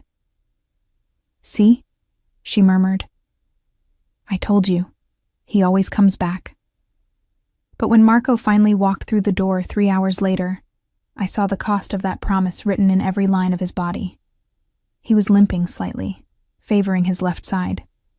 There was blood on his shirt, though he assured me immediately it wasn't his. His eyes held a darkness that spoke of things done and seen that couldn't be undone or unseen. It's done, he said simply. The Morelli leadership is gone. Isabella is with her parents. The war will continue for a while as their remaining people scramble for power, but the immediate threat is over. And you? I reached for him, checking for injuries despite his protests. You're hurt. Bruised ribs. Nothing serious. I'll be fine for the wedding. He caught my hands, stilling them. Dr. Morrison is coming to check on you. Make sure the stress didn't affect the baby. The baby's fine. I'm fine. You're the one who spent the night storming a warehouse full of armed criminals. All in a day's work. But his smile was strained, the exhaustion showing through now that he was home and safe. I need to shower and change. The guests will start arriving in a few hours. Guests? I'd forgotten that other people would be at this wedding, too focused on the ceremony itself to think about attendees. Just family, 20 people at most. Antonio and his wife, my mother, a few cousins. Your friend Jenna if she accepts the last-minute invitation I sent. You invited Jenna? The thought of seeing my best friend, the one person from my old life who'd known me as just Megan rather than Marco's fiancée, made my eyes well up. When? Last week. I had her vetted, obviously, but she's clean. Works as a paralegal. Volunteers at an animal shelter, hasn't spoken to any of my enemies. I thought you might want someone there who's just yours. He touched my cheek, wiping away a tear with his thumb. This is your wedding too, Bella. Not just a strategic necessity. You deserve to have people there who love you. The gesture, small as it was, cracked something open in my chest. This man who'd kidnapped me, who'd manipulated me into staying, who'd built cages disguised as protection, was also the man who'd remembered my best friend, who'd made sure my grandmother's quilt was brought to my room, who'd held me through nightmares about losing the baby and never once made me feel weak for my fears. He was complicated and dangerous and mine. "Thank you," I whispered. "Don't thank me yet." He smiled tiredly. "Wait until you see the dress. The designer may have gotten a little enthusiastic with the crystals." The dress, when I finally saw it 2 hours later, was perfect. Ivory silk that draped elegantly over my belly, making my pregnancy look intentional and beautiful rather than something to hide. The crystals the designer had warned about caught the light like stars, making me shimmer with every movement. My hair was styled in soft waves, a simple veil held in place by a diamond comb that had belonged to Marco's grandmother. Looking at myself in the mirror, I barely recognized the woman staring back. She looked powerful, protected, loved. "You're stunning." Jenna appeared in the doorway, her eyes wide. "Megan, oh my God. When I got the invitation, I thought it was a joke. You disappeared for 2 years, and now you're marrying Marco Valentini? It's complicated." I turned to hug her, feeling her familiar warmth. "I'll explain everything, I promise. But right now, I need you to tell me I'm not crazy for doing this." She pulled back, studying my face. "Are you happy?" Was I? The question deserved more consideration than I could give it minutes before walking down the aisle. But standing there in that dress, carrying Marco's child, preparing to bind myself to him legally and permanently, I realized something important. I was safer than I'd been in 2 years. I was protected, cherished, fought for. And yes, there was danger. There would always be danger in his world. But there was also love, fierce and possessive and unshakable. "I'm getting there," I said honestly. "Ask me again in a year." Jenna smiled. "I'll hold you to that." The ceremony was small and intimate, held in the ballroom that had been transformed into something magical. Only 20 guests, just as Marco had promised, but every one of them radiated the kind of power that made the room feel full. Antonio stood as Marco's best man, looking distinguished in his tuxedo. Marco's mother, an elegant woman in her 60s, wept openly when I walked down the aisle.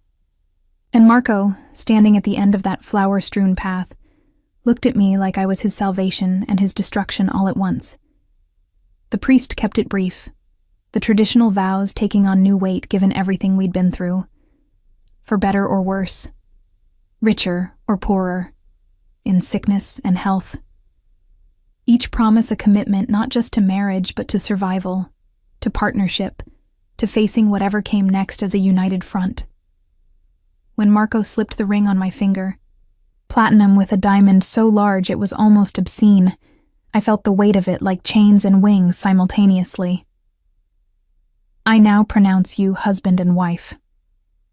His kiss was gentle, reverent, nothing like the passion I knew he was capable of. This was a kiss for witnesses, for cameras that would spread news of our union across his network. A public claiming that said I was his, and anyone who touched me would face his wrath.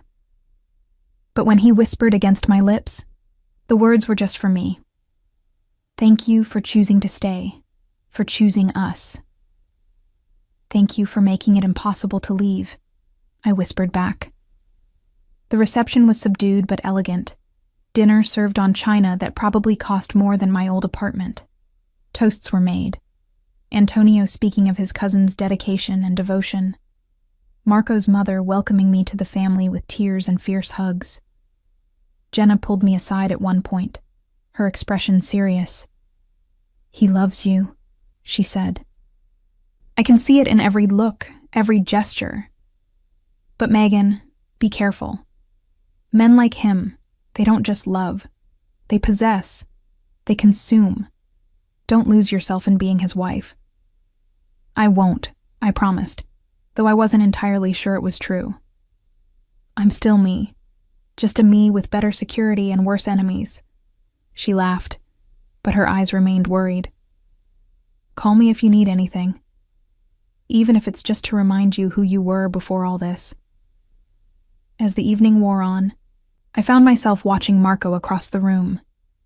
He was in his element, moving between guests with easy confidence, accepting congratulations and making plans in the same breath. But every few minutes his eyes would find mine, checking that I was okay, that I was safe. We were bound now, legally and publicly. Megan Valentini, wife of Marco Valentini, mother of his heir.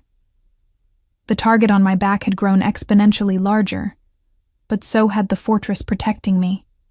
When the last guest finally left and we were alone in the ballroom surrounded by flowers and candles, Marco pulled me close. Hello, Mrs. Valentini. Hello, husband.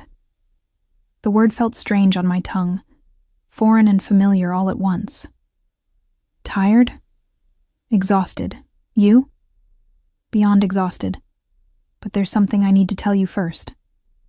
His expression grew serious. The Morellis weren't working alone. During the extraction, we found evidence of a larger organization backing them. Someone with resources and reach beyond what a family like theirs should have. My stomach dropped. Meaning? Meaning the threat isn't over. It's just evolved. He stroked my hair, his touch gentle. But we're stronger now too. Husband and wife. Partners in every sense. Whatever comes next, we face it together. Together, I agreed, letting him lead me upstairs to our bedroom, to the life we were building one dangerous day at a time. Outside, the night was quiet, but somewhere in the darkness, new threats were gathering, and we would be ready. 3 weeks of marriage taught me that being Mrs. Valentini was nothing like being Marco's girlfriend. The engagement had been a fantasy, all champagne and promises. Marriage was reality, sharp-edged and unforgiving. I learned the rhythms of his world, the morning security briefings where threats were assessed and neutralized, the phone calls in Italian that meant someone had crossed a line, the nights when he didn't come to bed until dawn, blood washed away but darkness still clinging to him like smoke. But there were also the quiet moments. His hand on my stomach every morning, feeling for the baby's kicks. The way he'd read aloud in Italian, wanting our child to hear the language of his ancestors. How he'd hold me when nightmares woke me, whispering promises he might not be able to keep but meant with every fiber of his being. We were building something. Fragile and strange, between the violence and the tenderness. Then came the day that shattered whatever illusions I'd been maintaining. I was in the conservatory, the morning sun warming the orchids that Marco had imported from Thailand, when Mrs. Chen found me. Her face was pale, her usual composure cracked.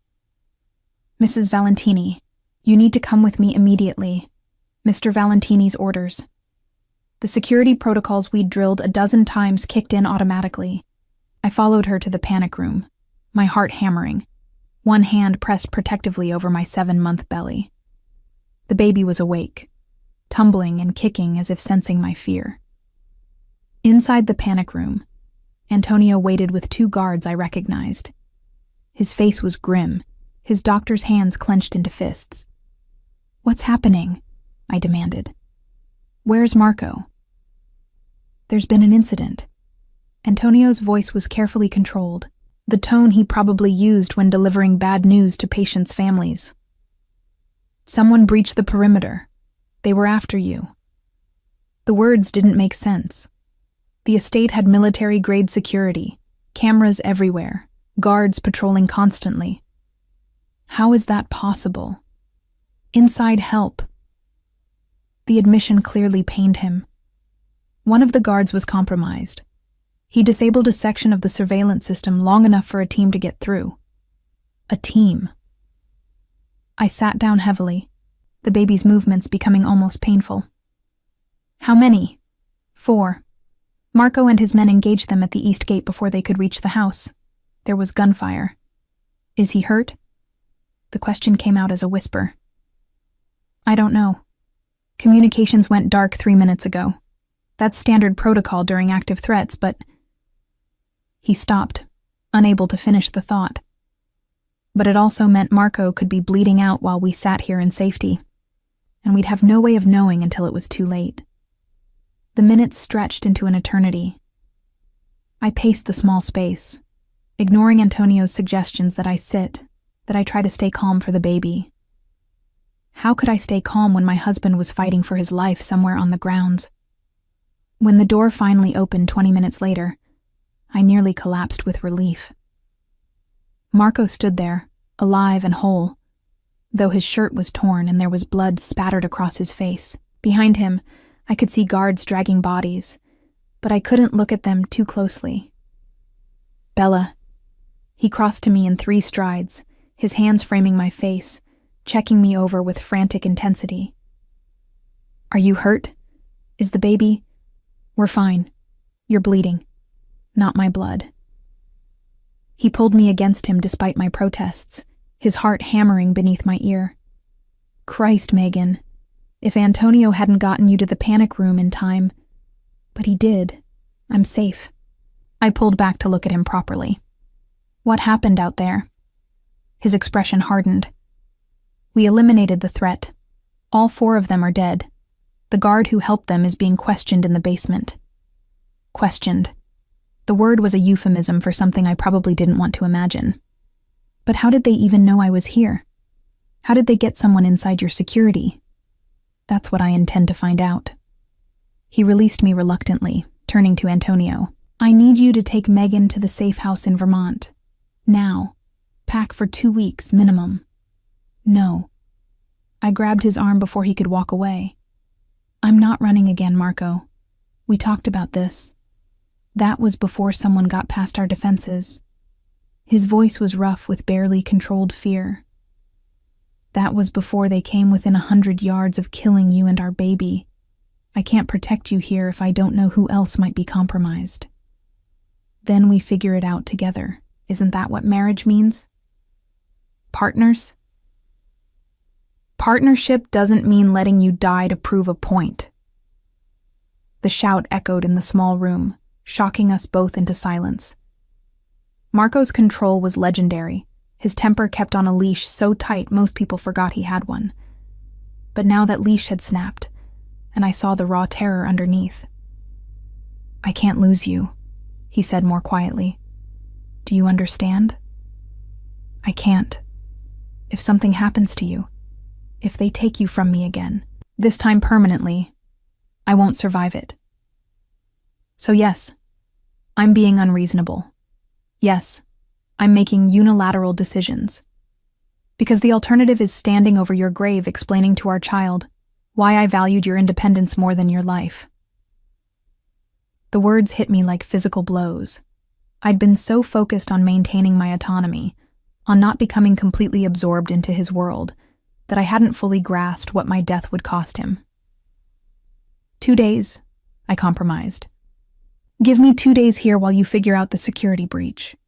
I promise I'll stay in the panic room or our bedroom, wherever you think is safest. But don't make me leave.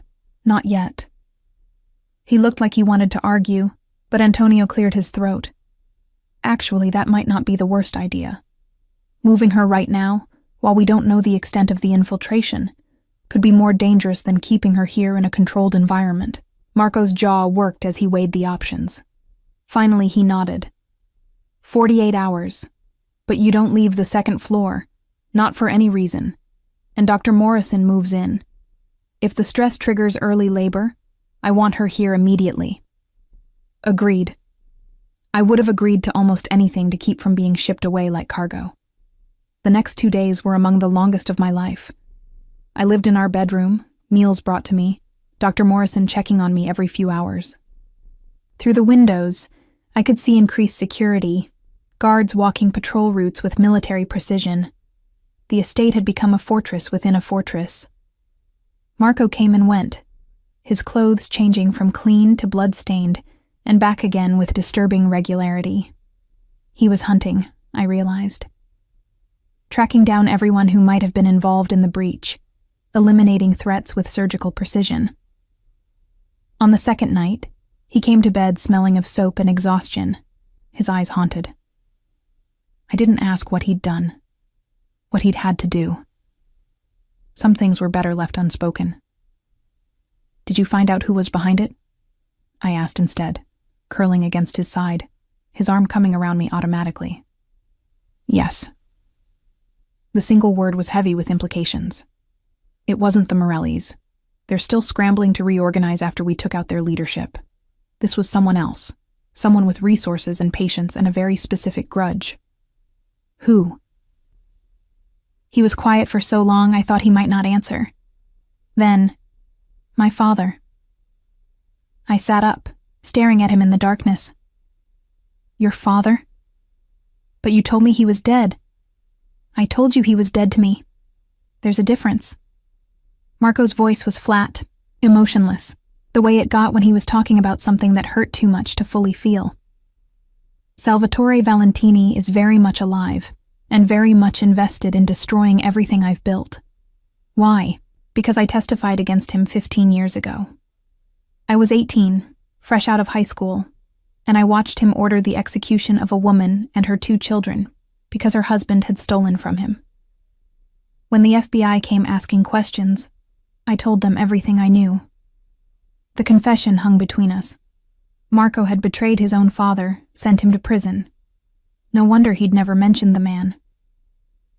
He was supposed to die there, Marco continued. Life sentence. No possibility of parole. But apparently he made connections, built an organization even from behind bars. And now he's out on some technicality. And his first order of business is making me pay for my betrayal. By killing me. The pieces were falling into place with horrible clarity. By taking away what you love most, so you understand what it felt like when you took away his freedom. Yes. His hand splayed across my stomach, feeling the baby's movements beneath his palm. And by killing his grandchild. That's the real punishment. Ending the Valentini line through me. The hatred in his voice when he said Valentini made me flinch. This was deeper than business rivalry or territorial disputes. This was personal, familial, the kind of wound that never fully healed. What are we going to do? We're going to end this. Marco sat up, his profile sharp in the moonlight filtering through the curtains. I've already reached out to my contacts in law enforcement. If Salvatore got out on a technicality, we'll find another charge to put him back in. If that doesn't work, we'll find a more permanent solution. You'd kill your own father. Without hesitation. He turned to look at me, his eyes hard. He stopped being my father the day he murdered that family. He's just an enemy now. An obstacle between me and keeping you safe. I should have been horrified. Should have recoiled from the casual way he discussed patricide. But I'd seen what his father's organization could do. Had felt the baby kick frantically as bullets tore through the morning air. Salvatore Valentini was a monster, and monsters didn't deserve mercy. How long will it take? I asked. To end this? Weeks, maybe months. He's been planning this for years, built networks I'm still uncovering. But every day we learn more. Every day we eliminate more of his people. We get closer to him. And in the meantime, we prepare for the baby. His hand moved in gentle circles over my stomach. We build a life strong enough to survive whatever he throws at us. We become so powerful, so protected, that even he can't touch us. The baby kicked hard, as if agreeing with its father's determination. I covered Marco's hand with mine, feeling the life we'd created moving between us. I'm scared, I admitted. Not for me. For our child. What kind of world are we bringing them into? A dangerous one, Marco said honestly. A world with enemies and violence and constant vigilance. But also a world where they'll be loved fiercely, protected absolutely, and given every opportunity to become whoever they want to be. Even if they don't want this life? This world you've built? Especially then. He pulled me back down against him, his arms secure around me. I never wanted this for myself, you know. I wanted to be a doctor like Antonio. Study medicine, help people, live a normal life. What changed? My father showed me that normal was a luxury people like us couldn't afford, that violence would find me whether I embraced it or ran from it. So I embraced it. I learned to be better at it than anyone else, and I used it to build something better than what he had. We lay in silence, the baby settling down as if lulled by Marco's voice. Outside, guards changed shifts with military precision. Somewhere in the darkness, threats were multiplying, Salvatore's network reaching toward us with grasping fingers.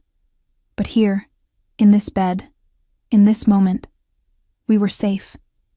3 weeks later, on a cold February morning, the baby decided it was done waiting. I woke to pain, sharp and insistent, radiating from my abdomen. At first I thought it was Braxton Hicks, the false contractions Dr. Morrison had warned me about. But when I shifted, trying to find a more comfortable position, my water broke with a rush that soaked through the sheets. Marco. My voice came out strangled. Marco, wake up. It's time. He was alert instantly, the soldier's reflexes that never fully slept kicking in. How far apart are the contractions? I don't know. This is the first real one. He was already on his phone, calling Dr. Morrison, barking orders to have the medical suite prepared. We'd planned for this, converted one of the guest rooms into a fully equipped delivery room, because taking me to a hospital was too risky with Salvatore still at large. The next contraction hit before I could stand, dropping me to my knees with a cry I couldn't suppress. Marco was there, supporting me, his face pale but his hands steady. Breathe, Bella. Just breathe. Dr. Morrison is on her way. But between contractions, I heard it. The sound I'd been dreading for weeks. Gunfire. Distant but unmistakable, coming from the perimeter of the estate. Marco heard it too. His entire body tensed, his mind clearly racing through scenarios and responses. Stay here, he ordered, helping me back onto the bed. Lock the door behind me. Don't open it for anyone but Mrs. Chen or Antonio. No. I grabbed his arm, another contraction building. Don't leave me, please, Marco. Not now. The agony in his expression was almost worse than the physical pain racking my body. He was being torn in two, between protecting me and defending the estate, between being a husband and being the man who commanded armies. The decision was made for him when Antonio burst through the door, Dr. Morrison right behind him. It's Salvatore, Antonio said grimly. Full assault. 20 men, maybe more. They're at the gates. How long until they breach? 10 minutes. 15 if we're lucky. Marco looked at me, at Dr. Morrison setting up her equipment, at the medical suite that suddenly seemed impossibly vulnerable. We evacuate. Now. There's a helicopter on the roof. Pilot's already warming it up. She can't be moved, Dr. Morrison said flatly. She's too far along. Moving her now could kill both her and the baby. Staying here could kill them too. The shout was punctuated by an explosion that shook the entire house. They'd breached the outer defenses. Minutes. We had minutes before Salvatore's men reached us. Then we hold them here. Marco was already moving, pulling weapons from the safe hidden behind a painting. Antonio, you're with me. We defend this floor. No one gets through. Marco. I tried to speak, but another contraction cut off my words, this one stronger than the last. Dr. Morrison was beside me, checking my progress, her face professional but worried. She's progressing fast, the doctor said. The baby's coming whether we're ready or not. Marco came back to the bed, pressing a gun into my hand. Do you remember how to use this? I nodded, my fingers closing around the grip. He'd taught me to shoot weeks ago, insisted I learn despite my protests. Now I was grateful. If anyone comes through that door who isn't me, Antonio, or Mrs. Chen, you shoot them. Don't hesitate. Don't think. Just pull the trigger." He kissed me, hard and desperate. "I love you. I love our baby. I'm going to keep you both safe if it's the last thing I do." Then he was gone, Antonio following, the door closing behind them with a finality that felt like a death knell. Dr. Morrison worked efficiently, setting up monitors, checking my vitals, preparing for a delivery under the worst possible circumstances. "You're doing great," she said, her voice calm despite the chaos erupting around us. "The baby's heartbeat is strong. We're going to get through this." Another contraction, another explosion, closer this time. Gunfire intensifying, the sound of combat drawing nearer.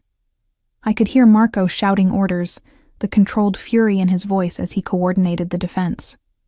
"Push," Dr. Morrison instructed. "On the next contraction, I need you to push." I pushed, screaming with the effort and the pain and the terror of bringing life into the world, while death battered at our doors. Through the windows, I could see smoke rising from the grounds, flames consuming the gardens Marco had tended so carefully. "Again?" the doctor urged. "You're doing wonderfully. I can see the head." Push. Breathe. Push again. The world narrowed to this room, this moment, this impossible task of creating life while violence raged outside. Then I heard it. The sound I'd been dreading. Footsteps in the hallway. Running. Getting closer. The door burst open, and I raised the gun with shaking hands, finger on the trigger. Marco stood there, blood streaming from a cut above his eye, his shirt torn and stained. Behind him, the hallway was a war zone, bodies I didn't want to identify littering the floor. "It's me," he gasped. "I'm here. I'm not leaving you again." He crossed to the bed, taking my hand, the gun falling forgotten to the floor. Another contraction, another push, and suddenly Dr. Morrison was saying, "The head is out. One more big push, and you'll meet your baby." I pushed with everything I had, Marco's hand crushing mine, his voice in my ear telling me I was strong. I was incredible. I could do this. And then, impossibly, miraculously, there was a cry. A baby's cry, loud and indignant and absolutely perfect. "It's a girl," Dr. Morrison announced, placing the tiny, squirming bundle on my chest. "You have a daughter." She was beautiful. Dark hair plastered to her head, eyes screwed shut, fists waving in protest at being thrust into this violent world. But alive, breathing, perfect. "Maya," I whispered. The name we'd chosen weeks ago suddenly real. "Her name is Maya." Marco's face was wet, tears streaming unchecked down his cheeks as he stared at our daughter. "She's perfect," he breathed. "Megan, she's absolutely perfect." The moment shattered with another explosion, closer this time. Antonio appeared in the doorway, his face grim. "They've breached the second floor. We have maybe 2 minutes before they reach this room." Marco's expression hardened instantly, the father disappearing behind the soldier. "Take them to the roof. The helicopter's still waiting." "What about you?" I demanded, clutching Maya to my chest. "I end this." He kissed me one last time, then kissed Maya's forehead with infinite tenderness. "I make sure Salvatore never threatens our family again." "Marco, no." But he was already moving, Antonio providing covering fire as they disappeared into the hallway. Dr. Morrison helped me stand, my body screaming in protest. Maya wailing in my arms as we stumbled toward the stairs that led to the roof. Behind us, I heard gunfire intensify, heard Marco's voice raised in challenge, heard an explosion that made the entire house shudder. Then we were on the roof, the helicopter blades creating a windstorm that nearly knocked me over. Dr. Morrison pushed me toward the open door, helping me inside, strapping Maya into a specially prepared carrier. "Wait!" I screamed over the noise. "We can't leave without Marco." He'll follow, Dr. Morrison assured me, but her eyes told a different story. The pilot was already lifting off, the estate shrinking below us. Through the smoke and chaos, I caught a glimpse of the ballroom where we'd been married. Flames were consuming it, our perfect day burning. Then I saw him, Marco, standing on the balcony of our bedroom, facing a man who could only be Salvatore. They were talking, too far away for me to hear the words, but the body language was clear. Father and son, enemy and enemy. Two men who'd destroy the world before they surrendered. Marco raised his gun. So did Salvatore. They fired simultaneously. I screamed, the sound lost in the helicopter's roar as Marco fell. Salvatore fell too, both men disappearing from view as flames engulfed the balcony. "Turn around!" I shrieked at the pilot. "We have to go back!" But he ignored me, following orders, taking us farther and farther from the burning estate, from the man I loved, from everything we'd built together. Maya cried, and I held her close, pressing my face against her soft hair, and wept. 3 months later, I stood in the gardens of a new estate, this one smaller and quieter, nestled in the Vermont countryside. Maya slept in my arms, her tiny hand curled around my finger, her breath soft and even. The official story was that both Marco and Salvatore had died in the fire that consumed the Massachusetts estate. Their bodies had been found together, burned beyond recognition, but identifiable through dental records. A tragic end to a family feud that had consumed 2 generations. But I knew better. 2 weeks after the fire, a package had arrived at the safe house where Antonio had hidden us. Inside was a single item, Marco's wedding ring, the engraving still visible on the inside. "Forever begins now," and a note in his handwriting. "Wait for me." He was alive. Somewhere, somehow he'd survived. And he'd let the world think him dead so that Maya and I could be free from his enemies, free from the violence that followed him like a shadow. Antonio visited weekly, bringing supplies and news. He assured me that with both Marco and Salvatore presumed dead, the Valentini organization had fractured. There were no more threats, no more attempts on my life or Maya's. We were safe in a way we'd never been before, but we were also alone. "He'll come back," Antonio promised each time he left. "When it's safe, when he's eliminated every last trace of Salvatore's network, he'll come back." I wanted to believe him. On cold nights when Maya woke crying, and I was alone in the darkness, I let myself imagine it.